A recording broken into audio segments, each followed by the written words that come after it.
মুন্সিগঞ্জের গজারিয়ার ভবেরচর ইউনিয়ন বিএনপির আহ্বায়ক কমিটির নবনির্বাচিত সদস্য সচিব মোহাম্মদ নুরুল আমিন সরকারকে সংবর্ধনা দিয়েছে স্থানীয় বিএনপি, যুবদল, ছাত্রদল ও সহযোগী অঙ্গ সংগঠনের নেতাকর্মীরা। বিস্তারিত দেখুন রাসেল সরকারের প্রতিবেদনে। বুধবার সন্ধ্যা 6:45টার দিকে ভবেরচর বাসস্ট্যান্ড সংলগ্ন মায়াবী হাইওয়ে রেস্তোরাঁর কনফারেন্স রুমে সংক্ষিপ্ত আলোচনা ও সংবর্ধনা অনুষ্ঠিত হয়। এতে ইউনিয়নের বিভিন্ন ওয়ার্ডের বিপুল সংখ্যক নেতাকর্মী অংশ নেন এবং নবনির্বাচিত সদস্য সচিব নুরুল আমিন সরকারের সঙ্গে শুভেচ্ছা বিনিময় করেন। এ সময় উপস্থিতরা তাকে মিষ্টিমুখ করান। সংবর্ধনা অনুষ্ঠানে নুরুল আমিন সরকার জানান, ভবেরচর ইউনিয়ন বিএনপি ও অঙ্গ সংগঠনের নেতাকর্মীদের ভালোবাসা ও উপস্থিতি তাকে অনুপ্রাণিত করেছে।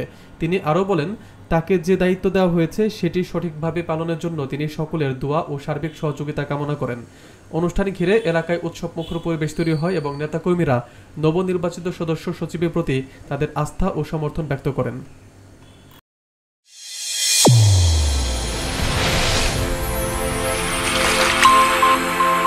চ্যানেল A1 হৃদয়ের স্পন্দন।